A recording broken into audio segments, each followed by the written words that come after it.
Hello guys, അങ്ങനെ നമ്മൾ കുറേ ദിവസം കൊണ്ട് KFC കഴിക്കണമെന്ന് വിചാരിക്കണം. അങ്ങനെ KFC കഴിക്കാൻ വേണ്ടി വാൽട്ടറാമത്തുള്ള KFCയുടെ ഫ്രണ്ടിലെത്തി.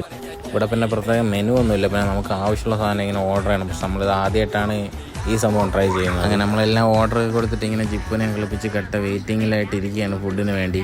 ജിപ്പും കട്ട വെയിറ്റിംഗ് ആണ്. അങ്ങനെ ഞങ്ങളെ കാത്തിരിപ്പിനോടുകൂടി നമ്മളെ ഫുഡ് കിട്ടി. അതിൻ്റെ സന്തോഷത്തിൽ തുള്ളിക്കളിച്ച് വരികയാണ്. പിന്നെ നമ്മളെ മലയാളികൾക്കൊരു പ്രത്യേകത ഉണ്ട്, എന്ത് കിട്ടിയെന്നാലും അതിനെ ആദ്യം ഓപ്പൺ ചെയ്ത് എല്ലാം എന്തൊക്കെ ഉണ്ടെന്നെല്ലാം സെർച്ച് ചെയ്യണം. അത് തന്നെ ഞാനും ചെയ്തു. പിന്നെ ജിപ്പുവിന് ഇതൊക്കെ കഴിക്കണമെന്നുണ്ട്, പക്ഷേ ജിപ്പു കുഞ്ഞല്ലേ, അവൾക്ക് ഇതൊന്നും കഴിക്കാൻ പറ്റത്തില്ല. ചിക്കനൊന്നും നമ്മൾ കൊടുത്ത് തുടങ്ങിയിട്ടില്ല. പിന്നെ ഇതുവരെ ബണ്ണൊക്കെ നമ്മൾ പിച്ചു കൊടുത്തവളും ഞം ഞം ഞം ഞം എന്നും പറഞ്ഞ് കഴിച്ചുകൊണ്ടൊക്കെ ഇരിക്കുകയാണ്. പിന്നെ ഈ ഫുഡ് കിട്ടിക്കഴിഞ്ഞാൽ പിന്നെ എനിക്ക് കണ്ടുകൊണ്ടിരിക്കാൻ പറ്റില്ല, എൻ്റെ വായിൽ നിന്ന് വെള്ളം വരും. ഞാൻ പിന്നെ അങ്ങ് എല്ലായിടത്തും അങ്ങ് ടപ്പനെ കഴിച്ച് തീക്കാൻ നോക്കും. പിന്നെ KFCയിലെ ഫുഡിനെ കുറിച്ച് പറയേണ്ട ആവശ്യമില്ലല്ലോ, നല്ല ടേസ്റ്റി ഫുഡാണ്. പിന്നെ പാറുവിനിപ്പോൾ എവിടെ പോയാലും ഒരേ ഒരു വിഷയമേ ഉള്ളൂ, ഫുഡൊന്നും നേരെ കഴിക്കാൻ പറ്റില്ല. കാരണം ജിപ്പ് കുഞ്ഞായണ്ടേ അവളിടന്ന് ഭയങ്കര ബഹളമായിരിക്കും. അപ്പോൾ ഇവർക്ക് ഫുഡ് കഴിക്കാൻ ഇച്ചിരി ബുദ്ധിമുട്ടായിട്ടുള്ളൊരു കാര്യമാണ്. അപ്പോൾ വയസ്സെല്ലാം കഴിഞ്ഞിട്ടുണ്ട്, അതിൻ്റെ വിഷമമുണ്ട്. ഇനി അടുത്ത വീഡിയോയിൽ കാണാം. ബായ്.